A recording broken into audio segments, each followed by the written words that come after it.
परम पूजनीय स्वामी जी, भारत स्वाभिमान के अभियान में लगे हुए सभी माताओं, बहनों, भाइयों, स्वामी जी ने जैसा मुझे निर्देश दिया है वहीं से मैं मेरी बात शुरू करता हूं कि परिवर्तन जब होता है तो शुरू में किसी को भरोसा नहीं होता और बाद में वो हो जाता है। भारत से मैं मेरी बात शुरू करता हूं। भारत में अंग्रेजों की व्यवस्था 1757 में स्थापित हो गई, माने अंग्रेजी सरकार, ईस्ट इंडिया कंपनी की सरकार 1757 में बन गई। पहले बनी बंगाल में, फिर धीरे धीरे पूरे भारत में बन गई। और 1757 के पहले ईस्ट इंडिया कंपनी व्यापारिक कंपनी के रूप में आई थी, जो भारत से कुछ कपड़ा खरीद के दूसरे देशों में बेचती थी और चीन से चाय लाकर भारत में बेचती थी। यहां से उनका व्यापार शुरू हुआ था 1618 में। तो किसी को भरोसा नहीं था। सबसे पहला परिवर्तन तो यह हुआ कि चाय बेचने वाली कोई कंपनी भारत की मालिक हो सकती है, यह किसी भारतवासी को भरोसा नहीं था। लेकिन ये भरोसे में ईस्ट इंडिया कंपनी ने ऐसा कुछ खेल खेला इस देश में कि चाय बेचने वाली एक कंपनी भारत से कपड़ा खरीदकर दूसरे देशों में व्यापार करने वाली कंपनी इस देश की मालिक बन गई। मालिक बनने के बाद फिर उन्होंने लूटमार की, और लूटमार इतनी की कि दुनिया के किसी देश में इतिहास में इतनी लूटमार नहीं हुई जो भारत में हुई। एक एक ईस्ट इंडिया कंपनी का अधिकारी इस देश में आता था, करोड़ों करोड़ों रुपए की संपत्ति लूट के ले जाता था। स्वामी जी बार बार कहते हैं, इस वाक्य को आप हर लोगों के सामने कहिए।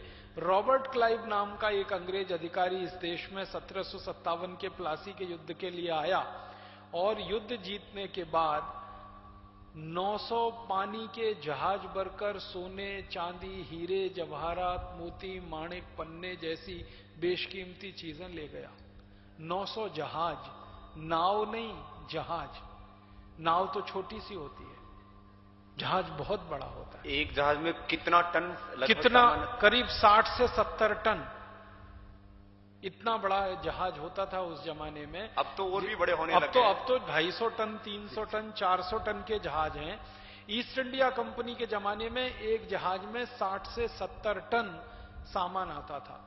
तो ऐसे 900 पानी के जहाज भरकर, जिसमें सोना, चांदी, हीरे, जवाहरात, माणिक, पन्ने, मोती आदि थे, एक जहाज में 60-70 टन, और ऐसे 900 जहाज भर के एक अंग्रेज अधिकारी लूट के ले गया, जिसका नाम था मैकॉले।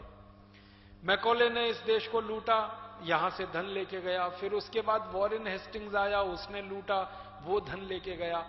फिर लिनलिथगो आया, उसने लूटा, वो लेके गया। फिर कर्जन आया, उसने लूटा, वो लेके गया।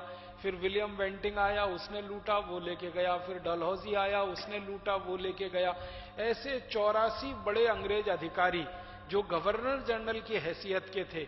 गवर्नर जनरल का माने होता है राष्ट्रपति या प्रधानमंत्री।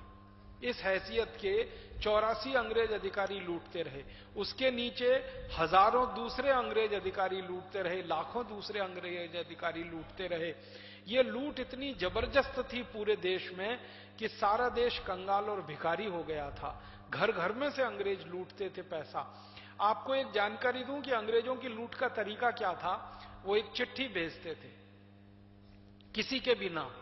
मान लीजिए आप रहते हैं हरिद्वार शहर में और थोड़े पैसे वाले आदमी हैं, आपके पास अच्छा पैसा है। अंग्रेजों की खुफिया पुलिस होती थी, वो बताती थी कि किसके पास पैसा है।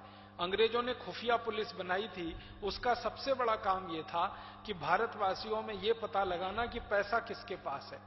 तो कोई एक अधिकारी ने खुफिया पुलिस वालों को आदेश दे दिया, हरिद्वार के 8-10 व्यापारियों का पता चला, उनके नाम पते अंग्रेजी सरकार के पास पहुंच गए।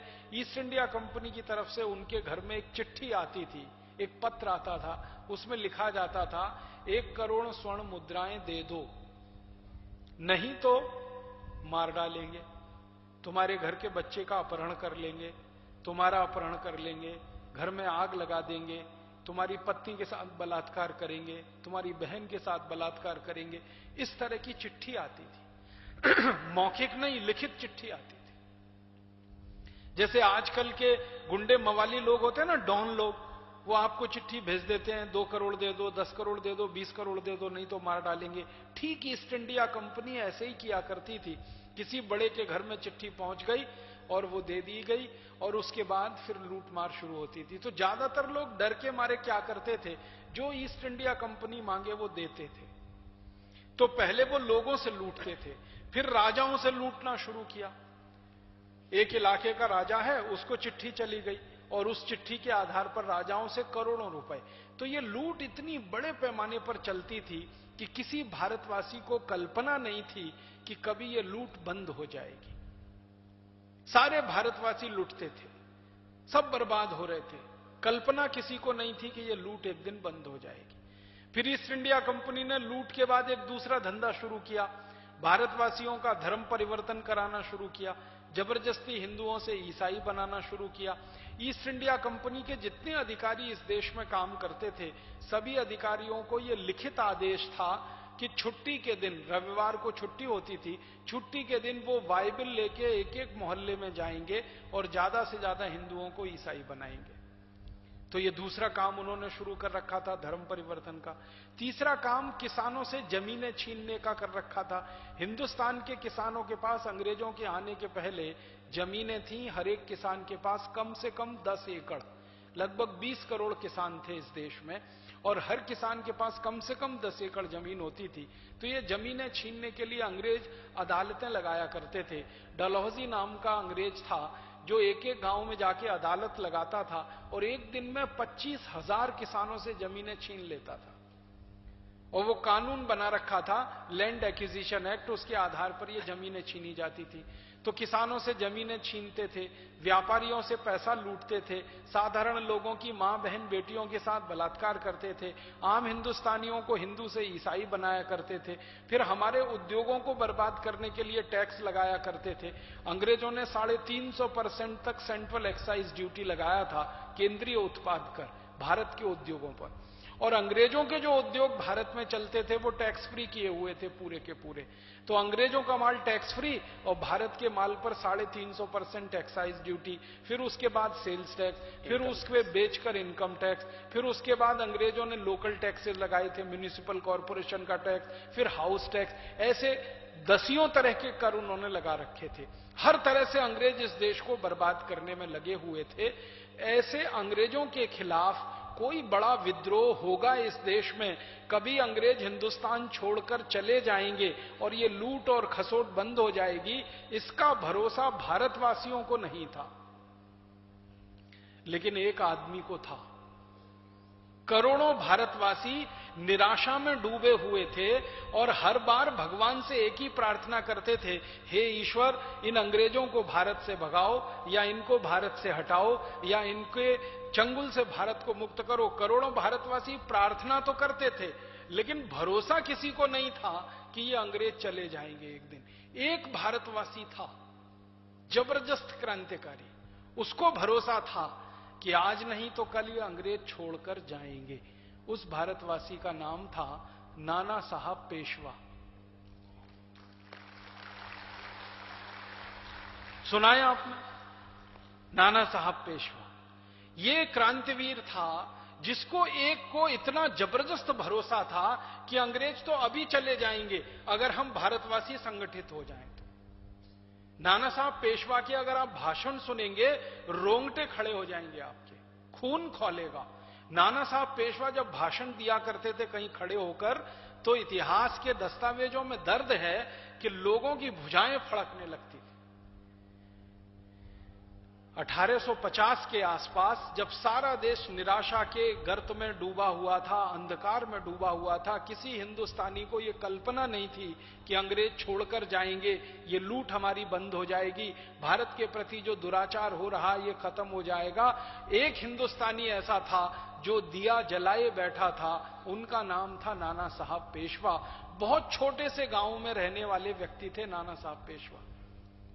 गांव का नाम मालूम है? बिठूर। यहां उत्तर प्रदेश के जो भाई बहन आए होंगे उनको मालूम है, कानपुर नाम का एक बड़ा नगर है और कानपुर से मुश्किल से 24-25 किलोमीटर की दूरी पर एक छोटा सा गांव है बिठूर। 1850 के साल में बिठूर की आबादी मात्र 20,000 के आसपास थी। 20,000 की आबादी का कस्बा था, गांव भी नहीं कह सकते, शहर भी नहीं कह सकते, गांव और शहर के बीच का एक कस्बा था। तो 20,000 की आबादी के कस्बे में एक हिंदुस्तानी क्रांतिकारी नाना साहब पेशवा ये सपने देखा करता था कि आज भारत नहीं तो कल आजाद हो जाएगा, कल नहीं तो परसों आजाद हो जाएगा, अंग्रेजों को जाना ही पड़ेगा, बस देर इतनी है कि पूरे भारत में हमारा संगठन खड़ा हो जाए। तो नाना साहब पेशवा एक व्यक्ति ने संगठन की शुरुआत की। और आप जानते हैं, सबसे पहली बार जब उन्होंने लोगों को अपील की कि मेरे साथ संगठन में शामिल हो जाओ, मेरे साथ जुड़ जाओ, मैं भारत को अंग्रेजों से आजाद कराना चाहता हूं, मुक्त कराना चाहता हूं, तो ज्यादातर लोगों ने उनकी हंसी उड़ाई थी। उनके साथ एक दूसरा आदमी आया, दूसरा क्रांतिकारी जो जुड़ा, उनका नाम था तात्या टोपे। 1 से 2 हो गए। अब नाना साहब पेशवा के साथ जब तात्या टोपे आ गए तो नाना साहब पेशवा ने कहा 1 से 2 नहीं हुए, 1 से 11 हो गए। फिर नाना साहब पेशवा गांव-गांव निकल पड़े भाषण देने के लिए तात्या टोपे को साथ में लेकर। तो तीसरी एक क्रांतिकारी सदस्या उसमें और आ गई, झांसी की रानी लक्ष्मीबाई। तो पहले 1, फिर 2, फिर 3, फिर झांसी की रानी लक्ष्मीबाई साथ में आई, तो उनकी एक सहेली थी झलकारी बाई, वो भी साथ में आई। और ऐसे करते करते एक क्रांतिकारी ने उम्मीद का दिया जलाया, आशा की किरण लोगों को दिखाई, अंग्रेजों को भगा देने का भरोसा लोगों को बताया, तो संगठन खड़ा होने लगा। और जानते हैं, एक क्रांतिकारी का खड़ा किया हुआ संगठन 5 साल के अंदर लाखों क्रांतिकारियों का संगठन बन गया। 1850 से नाना साहब पेशवा ने काम शुरू किया संगठन खड़ा करने का। 1857 तक उनके संगठन में 1 लाख से ज्यादा लोग हो गए। और 1857 में अगले 2 साल में तो 7,32,000 उनके क्रांतिकारी सैनिक तैयार हो गए पूरे देश में। और जब नाना साहब पेशवा को लगा कि अब तो मेरे पास 7-8 साढ़े 7 लाख क्रांतिकारी हो गए हैं, माने उनका कैलकुलेशन यही था, हर गांव में लगभग 1 क्रांतिकारी, हर गांव में उनका 1 कार्यकर्ता, वैसा ही कैलकुलेशन करके संगठन बनाया और उनको लगा हो गया है। तब उन्होंने हिंदुस्तान के उन राजाओं के साथ मिलना शुरू किया जो अंग्रेजों की लूट का शिकार हुए थे। राजाओं से वो उसके पहले नहीं मिले, पहले संगठन खड़ा किया, संगठन बड़ा हो गया तो राजाओं के पास जाना शुरू किया। और एक एक राजा जिसको अंग्रेजों ने कभी लूट के बर्बाद किया था, उन राजाओं को संगठन में शामिल करना शुरू किया। तो राजाओं की सेना, राजाओं का खजाना भी उनको मिलना शुरू हुआ। और एक दिन ऐसा आया कि उनको लगा कि अब पूरे देश में क्रांति हो सकती है, तो सारे राजाओं की एक बैठक बुलाई, क्रांतिकारियों को संदेश भेजा कि 31 मई 1857 को सारे हिंदुस्तान में एक साथ अंग्रेजों के खिलाफ हम बगावत करेंगे, और जहां जहां अंग्रेजों की छावनियां हैं उन सब छावनियों पर हम कब्जा करेंगे और अंग्रेजों के हथियार अपने कब्जे में लेकर अंग्रेजों को उन्हीं से मारेंगे और हिंदुस्तान से उनको खत्म कर देंगे। 31 मई 1857 का दिन तय हो गया, क्रांति का दिन तय हो गया। सारे कार्यकर्ताओं ने क्रांति की तैयारी शुरू करना। हमारे देश में 350 जगह पर अंग्रेजों की छावनियां थी। जैसे मेरठ अंग्रेजों की बहुत बड़ी छावनी था, ये अपने पड़ोस में रुड़की है ना, ये बहुत बड़ी छावनी था अंग्रेजों की। मेरठ था, रुड़की था, फिर दिल्ली था, फिर बरेली था, फिर शाहजहांपुर था, फिर रामपुर था, फिर उधर अलीगढ़ था, फिर एटा था, इटावा था। ऐसे 350 स्थानों पर अंग्रेजों की छावनियां थी। और नाना साहब पेशवा ने इतनी जबरदस्त योजना बनाई थी कि जहां जहां अंग्रेजों की छावनियां हैं वहीं पर सैनिक उनको बोला करते थे, जो क्रांतिकारी नाना साहब पेशवा के संगठन में काम करते थे।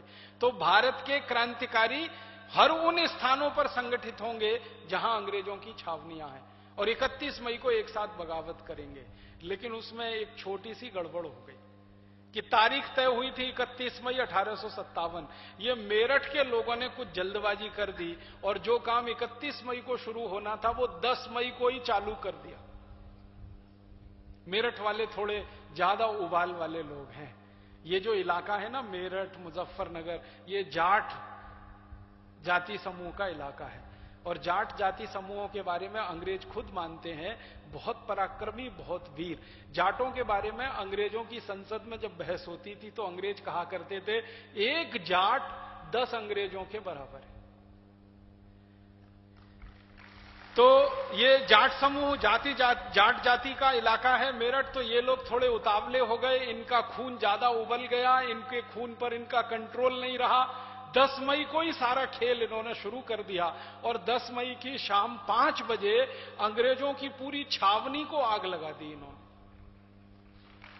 मेरठ में और क्रांति की शुरुआत हो गई। गुस्सा किस बात पे आया? मेरठ के नागरिकों को अंग्रेजों की छावनियां जला देने का इतना गुस्सा कहां से पैदा हो गया? गुस्सा पैदा हुआ, मंगल पांडे को अंग्रेजों ने फांसी दे दी थी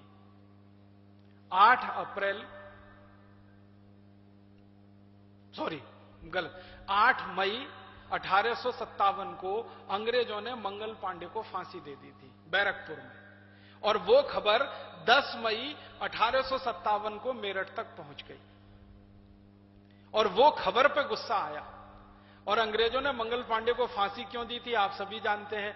मंगल पांडे एक क्रांतिवीर नौजवान थे, आर्य समाजी व्यक्ति थे, आर्य समाज का प्रभाव उनके ऊपर बहुत ज्यादा था, गाय को माता मानकर काम करने वाले व्यक्ति थे। उनको यह पता चला कि अंग्रेजों की सरकार जो कारतूस देती है बंदूक में चलाने के लिए उसमें गाय की चर्बी लगी रहती है। बस मंगल पांडे को गुस्सा आ गया और मंगल पांडे अंग्रेजों की सेना में सैनिक के रूप में काम करते थे।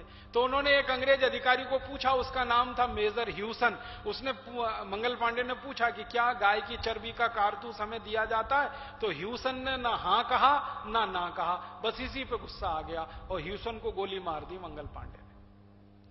ह्यूसन को गोली मारी तो बड़ा अधिकारी था, तो अंग्रेजों के छोटे अधिकारियों ने मंगल पांडे को अरेस्ट कर लिया और मंगल पांडे के ऊपर फिर मुकदमा चला।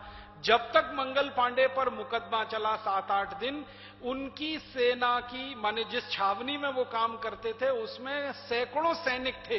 किसी को भरोसा नहीं था कि कोई क्रांति होने जा रही है। आपको यह भी मालूम है मंगल पांडे को गिरफ्तार करने के लिए अंग्रेजों ने जब आदेश दिया था तो भारतीय सैनिकों ने कुछ ने तो मना कर दिया, लेकिन कुछ ने मंगल पांडे को गिरफ्तार भी करवाया। माने जिन्होंने गिरफ्तार करवाया उनको भरोसा नहीं था कि कोई क्रांति होने जा रही है, कोई परिवर्तन होने जा रहा है।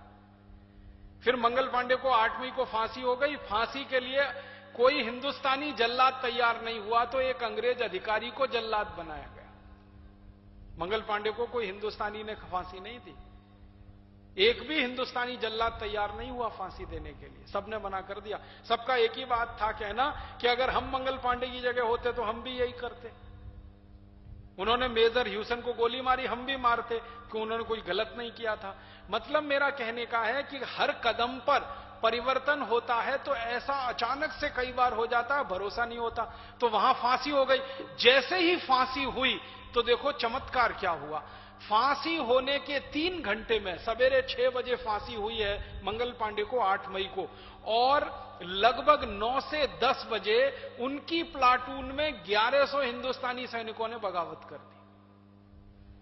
माने एक मंगल पांडे के फांसी पे चढ़ते ही 1100 मंगल पांडे पैदा हो गए उसी प्लाटून में, और 1100 भारतवासी सैनिकों ने उसी क्षण नौकरी छोड़ दी। नौकरी छोड़कर अंग्रेजों ने उनसे कहा कि भाग जाओ यहां से, तो उन्होंने कहा हम भागेंगे नहीं, अब आपको भगाएंगे यहां से। अंग्रेज अधिकारियों ने ऐसे ही बोल दिया भाग जाओ यहां से, अब तुमने नौकरी तो छोड़ ही दी है। तो उन सैनिकों का जवाब था भागेंगे नहीं, आपको भगाएंगे। तो वो 1100 सैनिक जुलूस बनाते बनाते पहुंचे गंगा नदी के किनारे। गंगा वहां से एक 24 मील की दूरी पर है जहां ये हुआ सारा वाकया। पैदल चलते हुए गंगा के किनारे गए, हाथ में गंगा जल उठाया और कसम खाई कि अब हम इन अंग्रेजों को रहने नहीं देंगे, ऐसे ही मारेंगे जैसे मंगल पांडे ने मेजर ह्यूसन को मारा। फिर क्या हुआ, 5-5 की टुकड़ियां बनी और टुकड़ियों में तय किया गया कि आप एक दिशा में, आप एक दिशा में, आप एक दिशा में। 1100-1200 सैनिकों ने 5-5 की टुकड़ियां बनाई और